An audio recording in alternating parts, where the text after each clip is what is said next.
Praise the Lord. आम्भे ଯୀଶୁଖ୍ରୀଷ୍ଟଙ୍କ ଠାରେ ବିଶ୍ୱାସ କରି ପରିତ୍ରାଣ ପାଇବା ପୂର୍ବରୁ ମୃତ ଥିଲୁ ନା ଜୀବିତ ଥିଲୁ?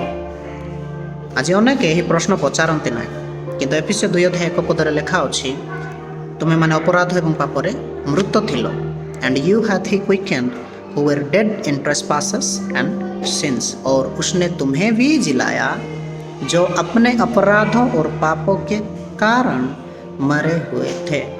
बाइबल कहे ना आम ଯୀଶୁଖ୍ରୀଷ୍ଟଙ୍କ ଠାରେ ବିଶ୍ୱାସ କରି ପରିତ୍ରାଣ ପାଇବା ପୂର୍ବରୁ ଦୁର୍ବଳ ଥିଲୁ ବା ଅସୁସ୍ଥ ଥିଲୁ। ବାଇବେଲ କହେ ତୁମେମାନେ ପାପରେ ମୃତ ଥିଲ।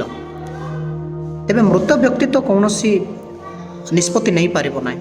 ମୃତ ବ୍ୟକ୍ତି କୌଣସି ବିଷୟକୁ ଚୟନ କରିପାରିବ ନାହିଁ। ମୃତ ବ୍ୟକ୍ତି ପରମେଶ୍ୱରଙ୍କୁ ବାଛି ପାରିବ ନାହିଁ। ତେବେ ଆମେମାନେ ପରିତ୍ରାଣ ପାଇବା ପୂର୍ବରୁ କିଛି ତ ହୋଇଛି। ଯେଉଁମାନେ କୁହନ୍ତି ପରିତ୍ରାଣରେ ମନୁଷ୍ୟର କିଛି ଅଂଶ ଅଛି ବିଶ୍ୱାସ ଦ୍ୱାରା ବୋଲି ଭାବନ୍ତି, ସେମାନଙ୍କ ନିମନ୍ତେ ଏହା ଗୋଟିଏ ବହୁତ ବଡ଼ ପ୍ରଶ୍ନ।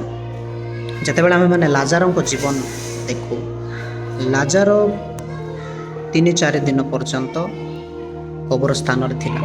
ଯେତେବେଳେ ଯୀଶୁଖ୍ରୀଷ୍ଟ ଆସିଲେ, ଲାଜାର ନିଜେ ନିଜକୁ ଜୀବିତ କଲା କି ନାହିଁ? ଯୀଶୁଖ୍ରୀଷ୍ଟ ତାଙ୍କୁ ଜୀବନ ଦେଲେ, ତେବେ ତ ସେ ଉଠି ଆସିପାରିଲେ। ଠିକ୍ ସେହିପରି ଆମେମାନେ ପରିତ୍ରାଣ ପାଇବା ପୂର୍ବରୁ, ଆମେମାନେ ବିଶ୍ୱାସ କରିବା ପୂର୍ବରୁ ଆମେ ମରିଥିଲୁ, ଆମମାନଙ୍କୁ ଜୀବିତ କରାଯାଇଅଛି। ତେବେ ଜୀବିତ ଆମେ ହେଲୁ କିପରି ବା କେଉଁ ମାଧ୍ୟମରେ? କିଛି ଜଣ କୁହନ୍ତି ବିଶ୍ୱାସ ଦ୍ୱାରା, କିଛି କୁହନ୍ତି ଅନୁଗ୍ରହ ଦ୍ୱାରା, କିଛି କୁହନ୍ତି ପରମେଶ୍ୱରଙ୍କ ବାକ୍ୟ ଦ୍ୱାରା।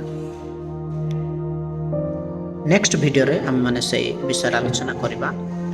କିନ୍ତୁ ମୁଁ ଗୋଟିଏ ବିଷୟ ଏଠାରେ କହିବା ପାଇଁ ଚାହେଁ, the gospel is not advice to the living, it is a command to the dead. ସୁସମାଚାର ବଞ୍ଚିଥିବା ଲୋକ ନିମନ୍ତେ ଉପଦେଶ ନୁହେଁ, ସୁସମାଚାର ମରିଥିବା ଲୋକ ପାଇଁ ଆଦେଶଟେ।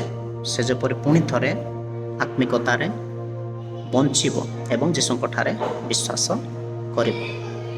ଆମେନ୍।